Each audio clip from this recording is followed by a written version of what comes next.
Louvado seja nosso Deus. Recebe, Senhor, toda essa adoração, porque é para a honra e glória do teu santo nome, Jesus. Se os irmãos puderem se colocar de pé nesse momento para entoar esta canção conosco. Você também que está aí na sua casa, sinta-se à vontade para estar louvando conosco e engrandecendo o nome do nosso Senhor Jesus. Vamos continuar adorando com essa canção.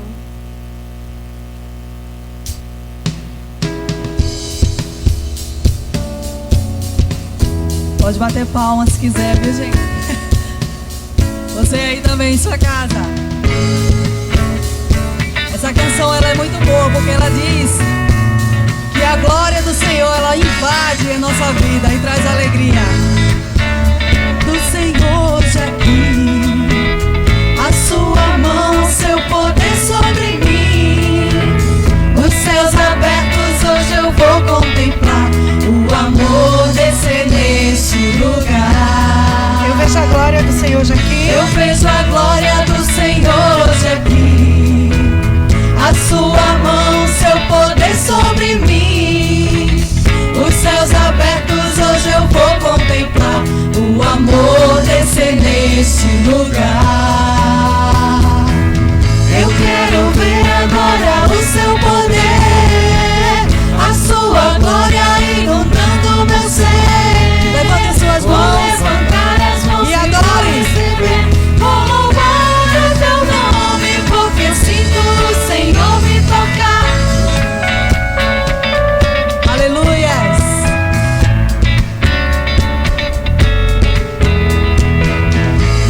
A glória do Senhor já aqui, a sua mão, seu poder sobre mim. Os céus abertos hoje eu vou contemplar o amor descer neste lugar. Eu vejo a glória do Senhor hoje aqui. Eu vejo a glória do Senhor hoje aqui. A sua mão, seu poder sobre nós. Os céus abertos hoje eu vou contemplar o amor descer neste lugar. Por quê? Eu quero ver agora o seu poder, a sua glória inundando meu ser. Vou levantar as mãos e vou receber. Vou louvar o seu nome porque sinto o Senhor me tocar. Eu quero ver agora o seu poder, a sua glória inundando meu ser. Vou levantar as mãos e vou receber. Vou louvar o seu nome porque sinto. Vou louvar o seu nome só porque sinto o Senhor. Vou louvar o seu nome porque eu sinto o Senhor me tocar.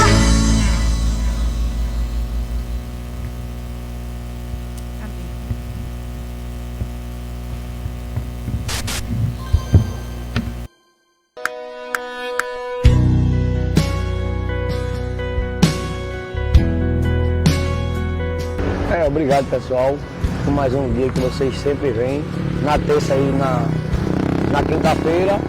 E vocês, que Deus continue abençoando o que vocês fazem por nós e que Deus não deixe faltar. E agradecer, né, a Deus todos os dias a vida de nós, né, dos nossos amigos, nossos companheiros que vêm por aqui com nós. E é aí, pessoal da igreja. Muito obrigado. Que Deus continue abençoando.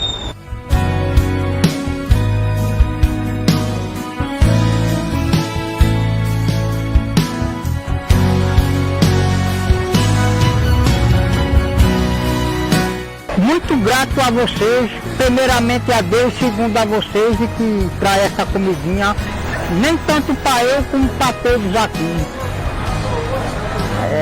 Eu só tenho que agradecer, primeiramente a Deus, segundo a vocês. A comida que é muito maravilhosa e tem muito que essa hora não tem esse alimento e nesse momento vocês traem aqui para nós. O que eu tenho é de agradecer a isso. A importância da gente estar fazendo essa ação social é um motivo de amor, um motivo de compaixão pelo próximo. Não adianta a gente estar aqui e eles lá passando fome, tendo necessidade de comida, em prato de comida para querer comer. E a gente está aqui favorecendo para eles uma gratidão. Foi assim que Jesus nos ensinou. E é dessa forma que estamos fazendo, um amor ao próximo.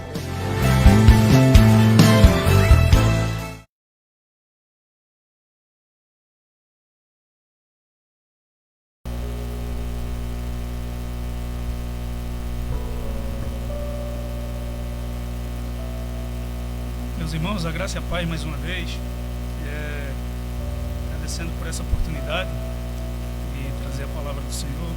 E eu convido os irmãos a lerem comigo, convido os irmãos a ficarem em pé, a ler na segunda carta do apóstolo Pedro, no capítulo 3, versículo 1 por diante.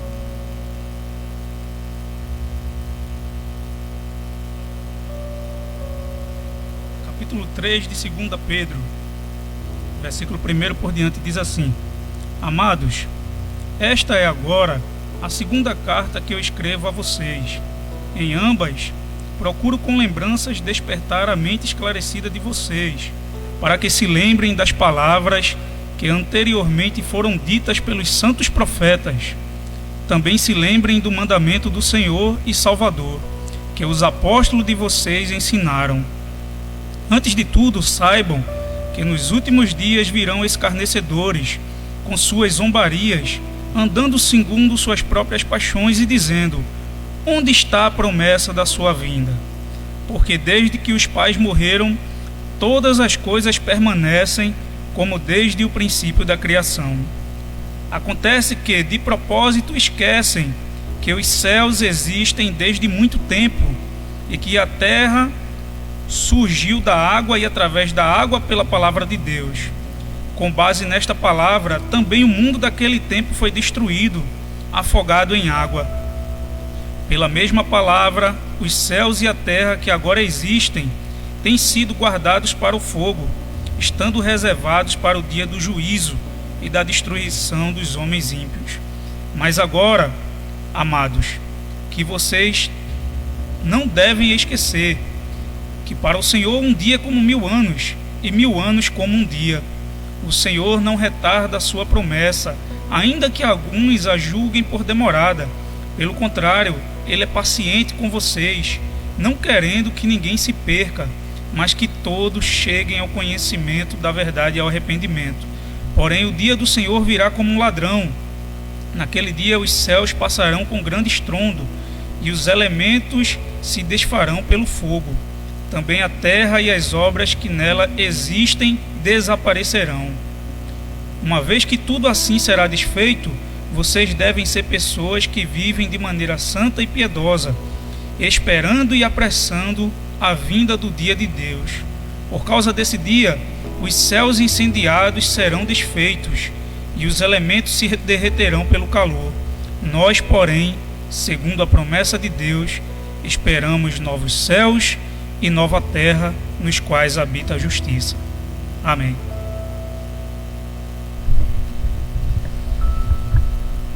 Meus irmãos, essa palavra que nós lemos na segunda carta do apóstolo Pedro, o apóstolo Pedro está tratando sobre o tema da segunda vinda de Cristo, o tema da nossa esperança. E para falar sobre isso, meus irmãos, eu gostaria de esclarecer, fazer uma introdução do assunto antes, para que trouxesse luz ao texto bíblico que nós lemos, de por que Pedro escreveu isso, qual a razão dele estar escrevendo isso, o que é que estava acontecendo no contexto daquela época. Essa carta ela foi escrita pelo apóstolo Pedro muito próximo da sua morte, cerca do ano 70 depois de Cristo. Já fazia muitos anos que Jesus havia partido, e então Pedro estava escrevendo essa carta para os irmãos. O que é que estava acontecendo naquela ocasião? Essa carta ela é uma carta apologética. Pedro está defendendo a fé cristã contra os falsos ensinamentos. Haviam falsos mestres que tinham surgido dentro da igreja e estavam ensinando heresias, doutrinas falsas, ensinando coisas erradas aos irmãos, levando muitos irmãos a se desviarem da fé e abandonarem o evangelho.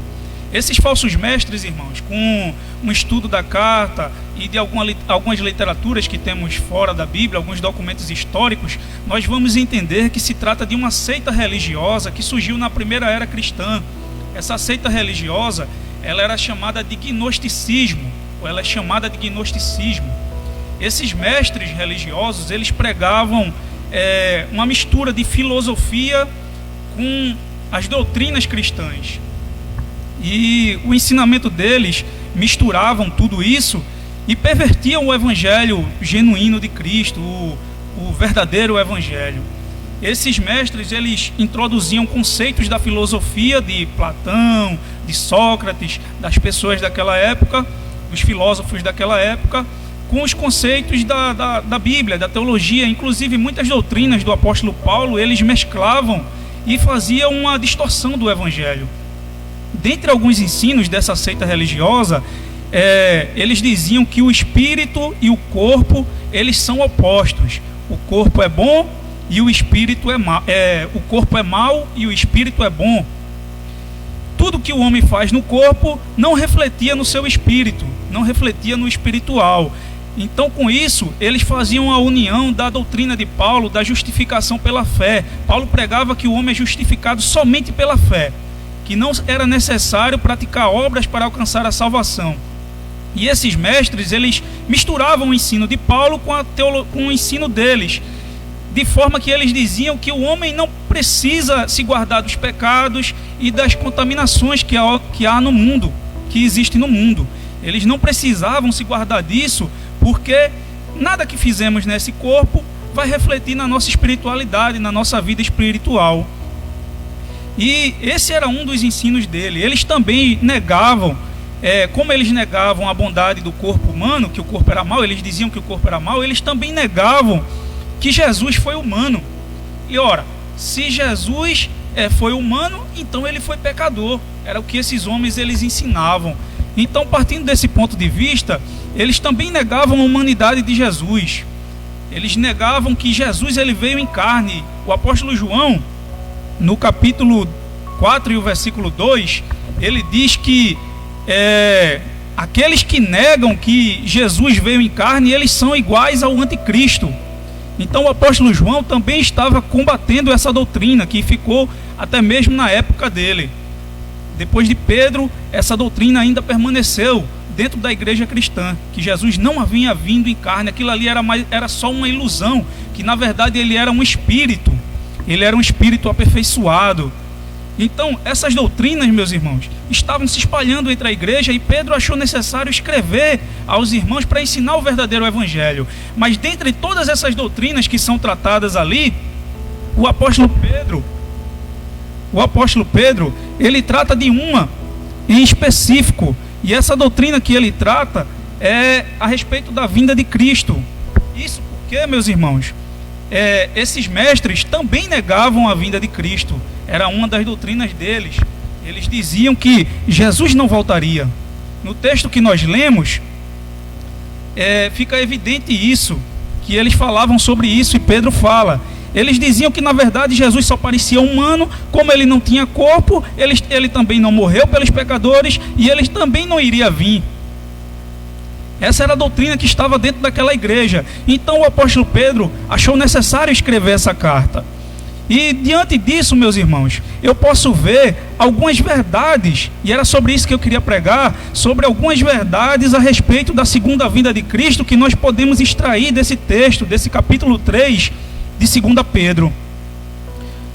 O ensino da vinda de Cristo, ela é a doutrina mais ensinada das Escrituras.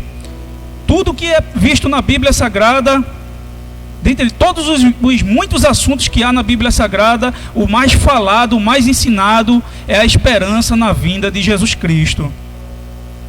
Não é uma invenção falaciosa da igreja, não foi a igreja que inventou isso, não foram os irmãos, não foi a igreja cristã que inventou isso. Isso é um tema central das Escrituras. E aqui, nesse texto que nós lemos, nós vemos que esse tema central ele está fundamentado sobre 3 alicerces. O primeiro dele, nós vamos ver no versículo 2 que lemos, na parte A, diz que essas palavras foram ditas antes pelos santos e antigos profetas. Os profetas que viveram 400, 500, 600, 700 anos antes de Cristo já profetizavam sobre a vinda de Jesus Cristo ao mundo. Eles chamavam essa vinda de Dia do Senhor. Nós vemos o profeta Isaías no capítulo 13 e o versículo 6 do seu livro por diante, ele falar sobre o Dia do Senhor. O profeta Jeremias no capítulo 30 e o versículo 7 também fala sobre a vinda do Senhor. Daniel no capítulo 12 e o versículo 1 fala mais uma vez dos últimos dias, que é o dia da vinda do Senhor. Zacarias capítulo 14, versículo 1 e 2 também fala desse glorioso dia. Então, meus irmãos, nós vemos com isso que essa doutrina foi profetizada pelos santos profetas. Mas mesmo depois dos profetas, ela é fundamentada sobre mais um alicerce. No restante do versículo 2, nós vemos o apóstolo dizer que é mandamento do Senhor e Salvador. Depois de 700 anos que foi profetizado por esses profetas, Jesus vem ao mundo, caminha entre nós e também fala da sua vinda. No capítulo 14, que eu gostaria de ler ligeiramente, no capítulo 14 e o versículo 1 de João, Jesus diz, um texto conhecido nosso, que o coração de vocês não fique angustiado. Vocês creem em Deus, creiam também em mim. Na casa de meu pai há muitas moradas. Se não fosse assim, eu não teria dito isso a vocês. Vou preparar lugar para vocês. Quando eu for preparar lugar, eu voltarei e receberei para mim mesmo, para que onde eu estiver, estejam vocês também. Jesus também fez essa promessa aos seus discípulos e à igreja, que ele voltaria. O segundo alicerce é as palavras do próprio Jesus. O terceiro alicerce dessa doutrina, meus irmãos, é que elas foram ensinadas pelos santos apóstolos. Está escrito na continuidade do versículo 2, que os apóstolos de vocês lhes ensinaram. Então, os profetas falaram, Jesus falou sobre a sua vinda, os apóstolos ensinaram, todos os apóstolos ensinaram isso. Nos evangelhos, Mateus, Marcos e Lucas, Mateus 24 e 25, o evangelista Mateus e apóstolo também, ele fala que ele destina 2 capítulos do seu livro para falar sobre os últimos dias. Diz que nos últimos dias Jesus viria, haveria os princípios das dores e no final a vinda do Filho do Homem. Marcos 13, 28 também fala sobre a vinda do Filho do Homem. Lucas capítulo 21 e 25 também chama essa vinda de Cristo de vinda do Filho do Homem. Os evangelistas falaram, os evangelhos falaram, os apóstolos também falaram. Tiago capítulo 5 e versículo 7, Tiago diz que, irmãos, tenham paciência até a vinda do Senhor. O apóstolo João, no capítulo 2 e o versículo 18 da sua primeira carta, ele diz, irmãos, é já a última hora, Jesus está vindo. No capítulo 4 e o versículo 13 de Tessalonicenses, Paulo fala sobre a linda doutrina do arrebatamento da igreja, que o Senhor viria do céu e iria buscar os seus servos, os seus filhos e a sua igreja. E agora, meus irmãos, no capítulo 3 de 2 Pedro, Pedro também está falando sobre esse tema, está falando mais uma vez sobre a vinda de Cristo. Esse é o tema mais falado do Novo Testamento. Dos 27 livros do Novo Testamento, apenas 4 não falam sobre isso. A grande maioria dos livros do Novo Testamento falam sobre a vinda de Cristo. Isso nos leva a um importante questionamento, meus irmãos. E meus amigos que estão em casa também. Qual o motivo de tanta repetição? Por que repetir tanto esse assunto?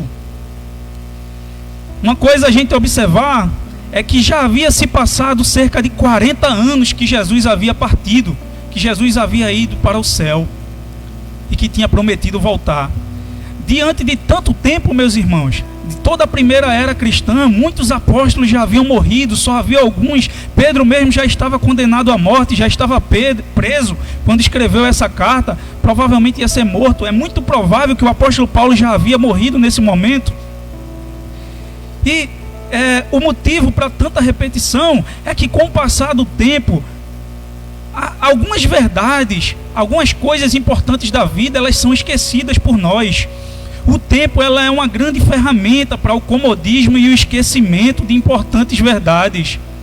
O passar do tempo para aqueles irmãos daquela época, da primeira era cristã, acabou causando isso nos irmãos. Os irmãos começaram a esquecerem um pouco do que era mais importante, daquela esperança que eles tinham na vinda de Cristo. Todos os irmãos, todas as gerações que viviam, aquela primeira geração que vivia no período da primeira era apostólica, eles tinham a esperança de que Jesus voltava nos dias dele. O apóstolo Paulo, ele tinha essa esperança quando ele disse: nós, os que ficarmos vivos. Ele se incluiu ali, ele achava que Jesus ia voltar nos dias dele.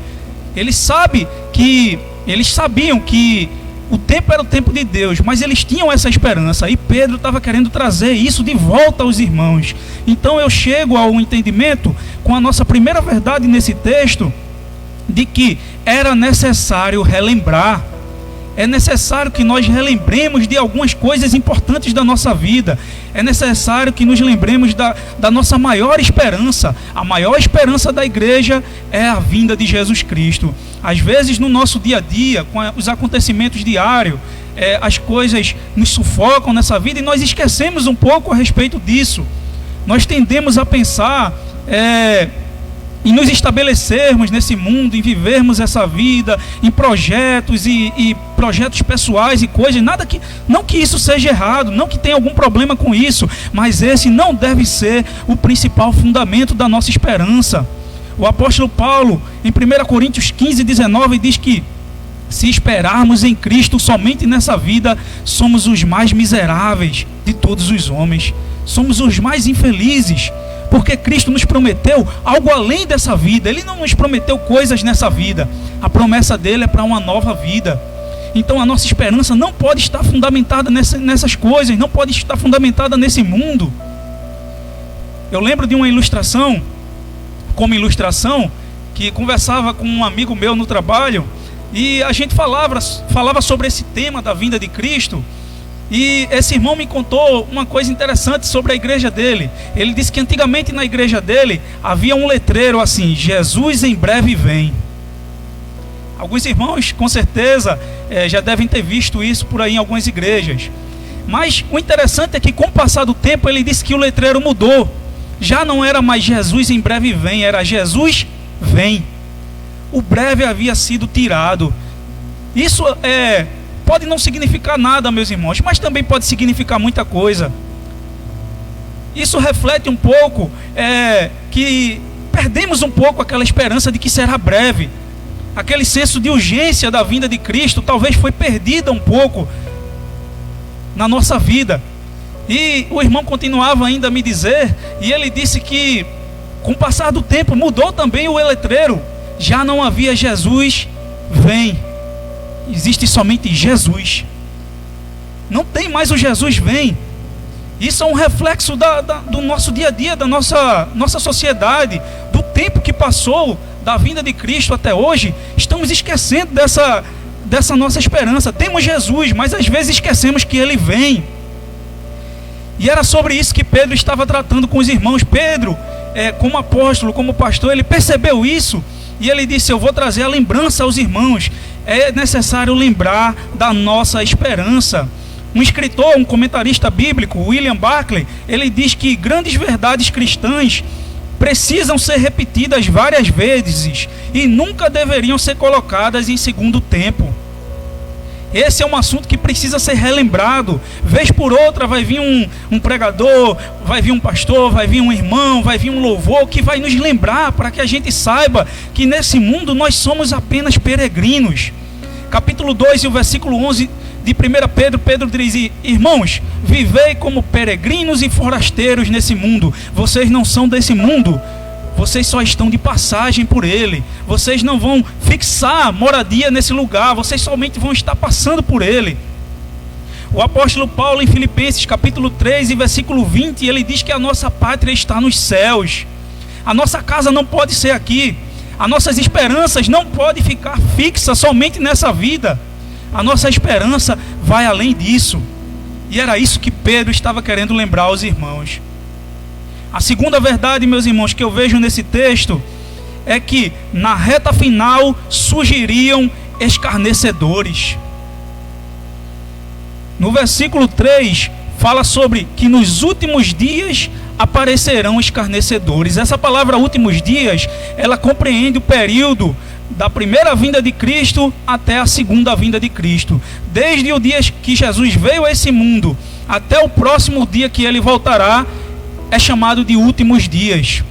Naquele dia que Jesus partiu para o encontro do Pai, o relógio de Deus para a humanidade começou a contar, e essa contagem é regressiva.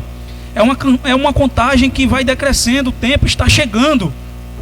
Se para Pedro, que viveu há mais de 2000 anos atrás, já eram os últimos dias, imagina para nós. Quanto que esse relógio já rodou, quanto que ele ainda vai rodar, nós não sabemos, e por isso nós precisamos estar atentos. Mas a verdade é que surgiriam escarnecedores. A palavra escarnecedores no original do Novo Testamento, o original grego, ela é empaiktes. É uma palavra grega, o nome dela, como ela se pronuncia, é empaiktes. E o significado dela é zombador, pessoas zombadoras, que usam o ensino com zombaria e escarnecem da esperança. Ela refletia isso. E eram o que esses homens estavam fazendo, escarnecendo.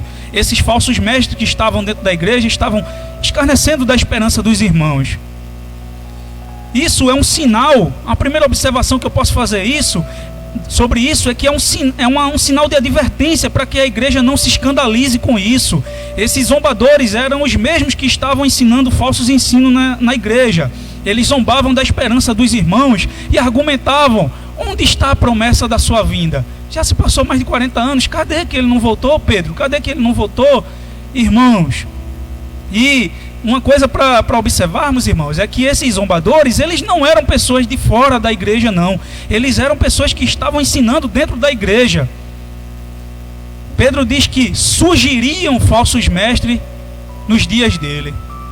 Nos nossos dias não está mais surgindo, já estamos cheios deles dentro da própria igreja. Existe o liberalismo teológico, irmãos, que tomou conta dos seminários de teologia, tomou conta de muitas igrejas. E esse movimento de teologia liberal, eles negam grandes verdades a respeito do evangelho, negam que Jesus morreu e ressuscitou. Eles aceitam que Jesus morreu, mas que não ressuscitou. Ensinam isso dentro da igreja. Ensinam também que Jesus não voltará, que isso é conversa. Negam que Deus tenha controle sobre a história da humanidade. Eles acreditam, muitos deles acreditam no teísmo aberto, que é um pensamento de que Deus criou o mundo e deixou o mundo lá. Ele não se preocupa ele não sabe do que vai acontecer no futuro, e por conta disso a igreja não triunfará no final. Não é certo a gente dizer isso para eles, para esses teólogos liberais. Recentemente, um grande pastor conhecido aqui no Brasil, há algumas semanas atrás, ele trouxe tristes realidades, falando que não crê mais na vinda de Cristo, não crê mais que a igreja triunfará no final, que estava se desligando do movimento evangélico.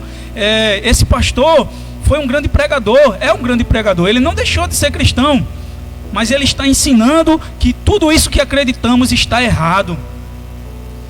Falo como experiência própria, no seminário teológico, um seminário que fiz parte. A maioria dos meus professores no seminário eram liberais, negavam a escritura, que a Bíblia não era a palavra de Deus, que alguns personagens da Bíblia nunca existiram, que Jesus não morreu e ressuscitou. E isso era dentro de um seminário teológico, meus irmãos. Dentro desse seminário, só na minha classe, haviam 2 pastores.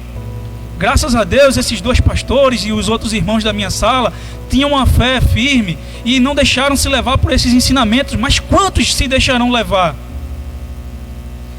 Por isso que o que Pedro está falando deve servir como uma advertência para nós. A Europa, nos nossos dias, hoje a Europa, que foi onde o apóstolo Paulo viveu, pregou, onde o apóstolo Pedro pregou, onde as igrejas surgiram ali, onde os reformadores estavam, Calvino, os avivalistas John Wesley, George Whitefield, pregavam e tomaram conta daqueles lugares pregando o evangelho. Hoje é ateu. Hoje foi tomado pelo liberalismo teológico. Lá na Europa quase ninguém mais crê em Cristo. É um desafio para a igreja lá pregar o evangelho. E esse ensinamento que estava lá chegou no Brasil e já se alastrou dentro das igrejas. E Pedro nos adverte sobre isso, meus irmãos. Mas voltando para o ensinamento do texto, o falso ensino desses mestres era baseado em 2 argumentos, e o primeiro deles está no versículo 4, e é aquele questionamento: onde está a promessa da sua vinda? Esses mestres negavam que a vinda de Jesus iria acontecer. Eles estavam perguntando, fazendo essa pergunta baseado na aparente demora de Cristo voltar. Eles: onde está a promessa da vinda de Cristo? Paulo já morreu, Tiago já morreu, alguns apóstolos já morreram que estavam esperando, e nada de Jesus voltar. Esse era o argumento que eles estavam falando sobre a vinda de Jesus Cristo. Isso aí, irmãos, que esses camaradas falavam, esses mestres falavam, não era nenhuma novidade para cristãos, para pessoas que criam em Deus. Jeremias passou por isso. Jeremias capítulo 17 e o versículo 15, os opositores de Jeremias, quando Jeremias pregava sobre o cativeiro babilônico, diziam: onde está a palavra de Deus que não se cumpre? Mostra aí, Jeremias, que ela vai se cumprir. Depois de um tempo eles viram que ela se cumpriu. O salmista, no Salmo 42 e o versículo 3, ele diz que os escarnecedores perguntavam a ele: aonde está o teu Deus? Cadê o teu Deus? Então isso não é uma coisa nova para a história da igreja. Não é nada novo isso. Isso sempre aconteceu. E, meus irmãos, o segundo argumento deles era que, porque desde que os pais morreram, está tudo igual. Desde que os nossos antepassados morreram no mundo, o mundo está igual. Desde que o mundo foi criado, no versículo 4 do nosso texto diz assim, dizendo: onde está a promessa da sua vinda? Primeiro argumento. Segundo argumento deles: porque desde que os pais morreram, todas as coisas permanecem como no princípio.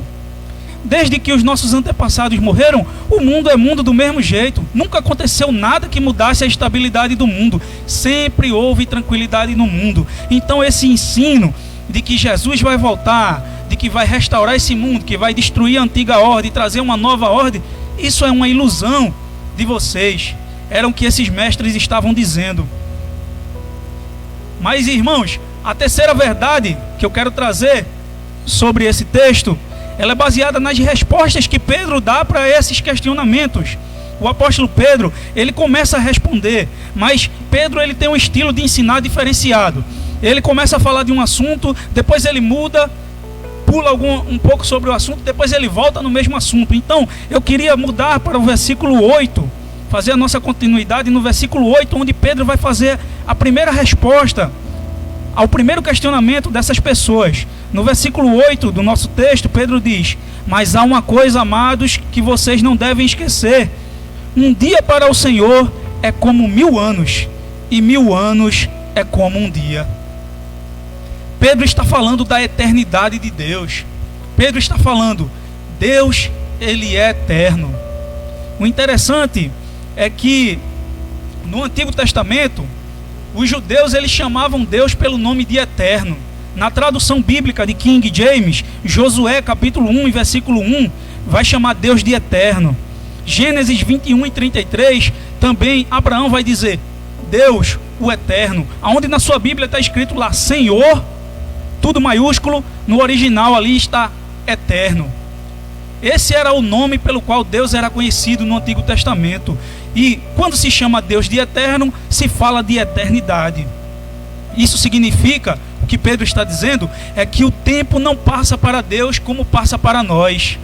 O tempo para o homem, ele passa de uma forma, para Deus ele passa de outra. Na verdade, Deus não é afetado pelo nosso conceito de tempo. Os 40 anos que havia demorado para aqueles irmãos, os 2000 anos que tem se passado para nós hoje, para Deus não se passou nada.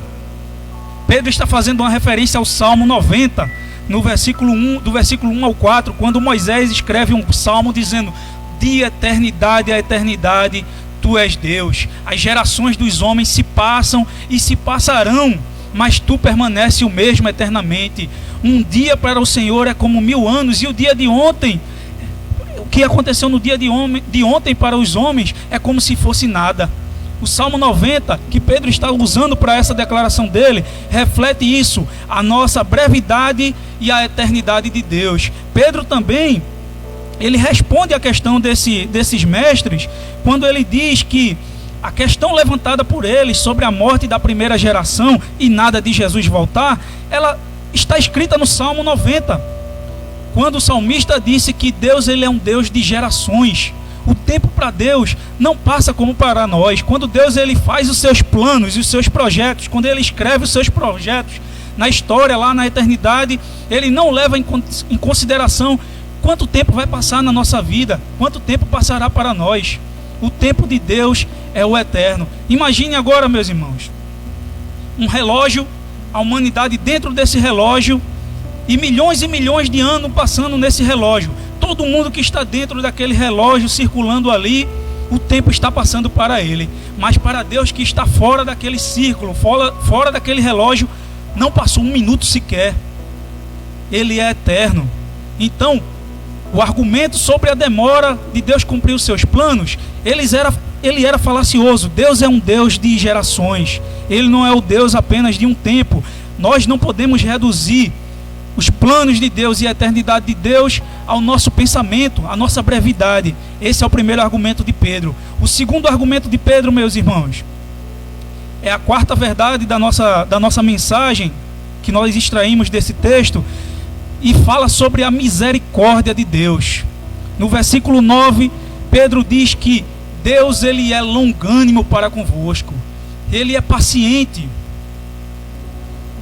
O que estava sendo chamado de atraso em relação à vinda de Cristo deve ser entendido como uma oportunidade. Deus está dando oportunidade para que as pessoas se arrependam dos seus pecados. Deus está dando oportunidade para que o mundo se converta.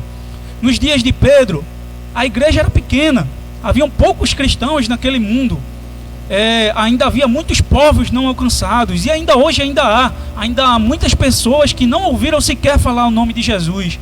Países como Botão, alguns lugares da Índia, alguns lugares do mundo sequer ouviram falar do nome de Jesus. E Pedro está dizendo que Deus está sendo longânimo, está dando oportunidade para que eles se arrependam.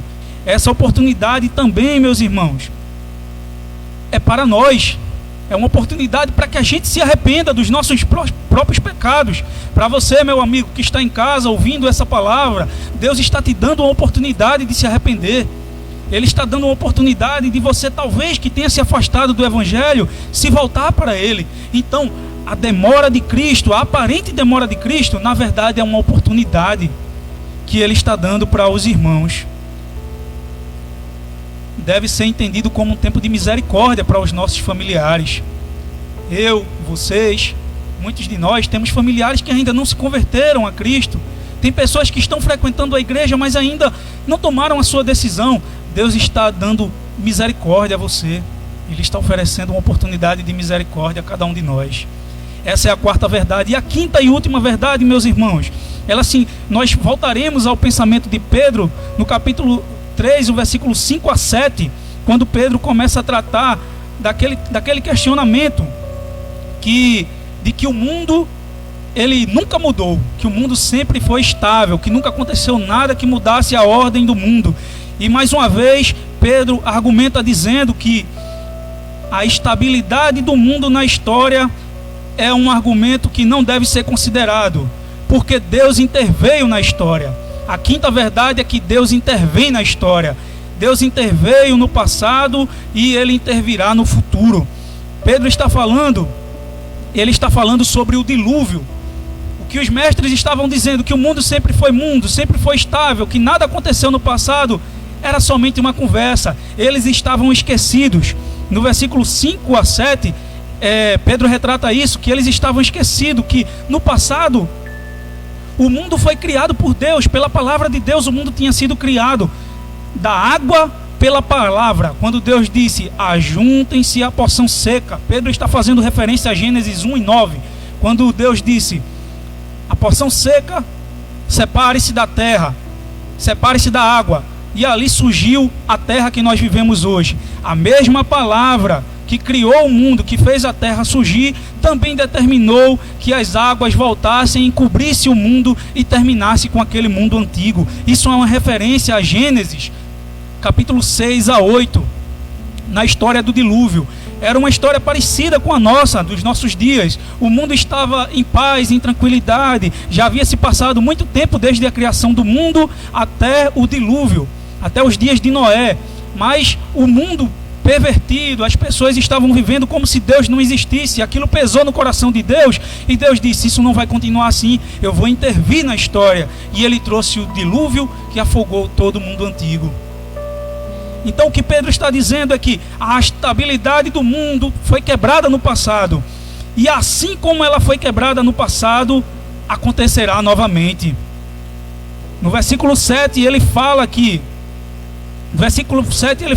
pela mesma palavra, os céus e a terra que agora existem têm sido guardados para o fogo, reservados para o dia do juízo. A mesma palavra que condenou o mundo antigo, o mesmo Deus que interviu no mundo antigo, ele também intervirá no nosso mundo. Isso é o que Pedro está dizendo, é o argumento dele contra o que os falsos mestres diziam.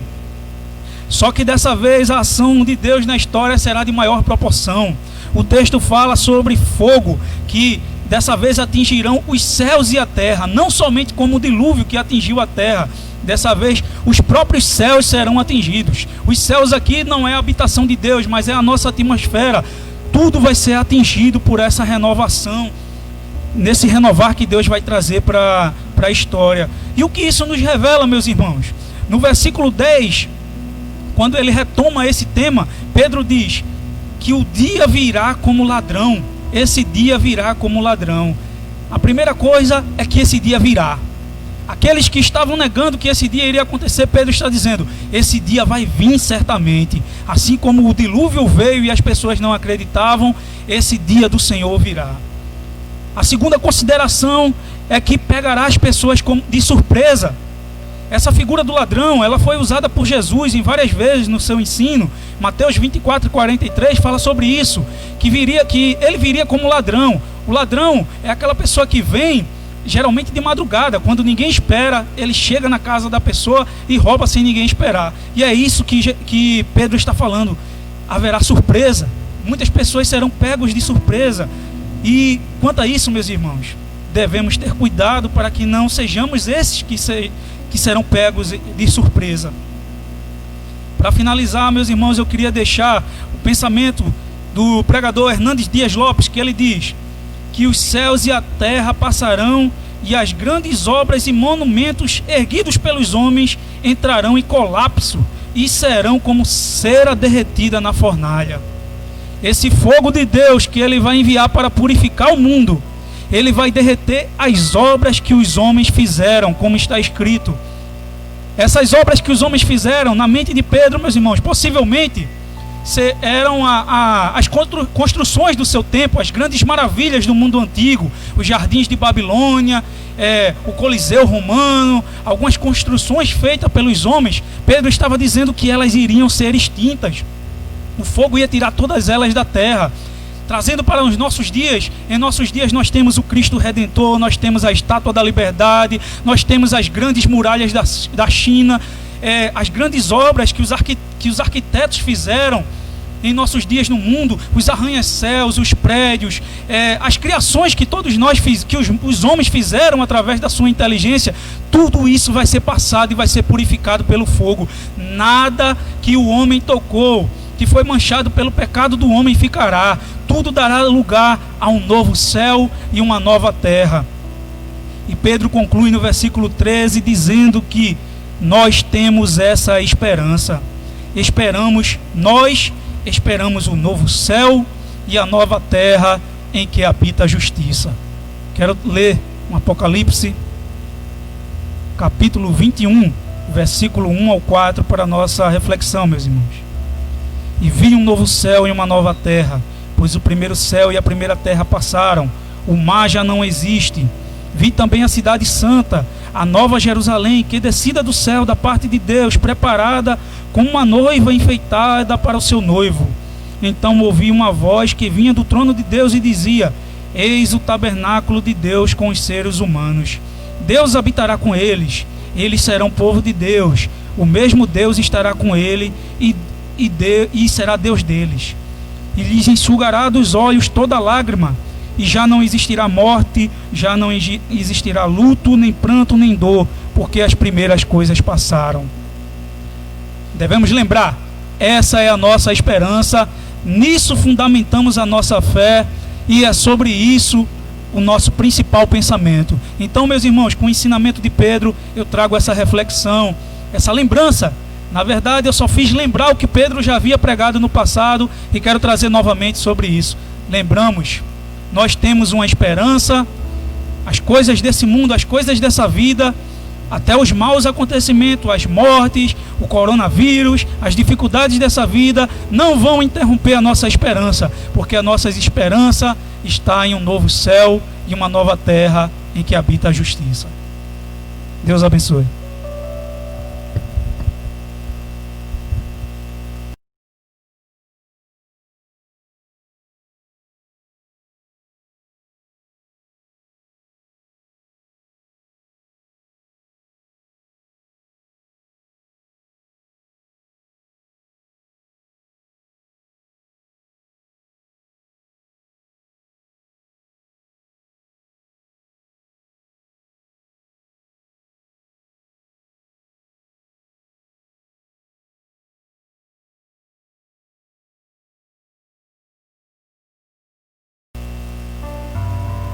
Somos gratos a Deus pelas bênçãos recebidas.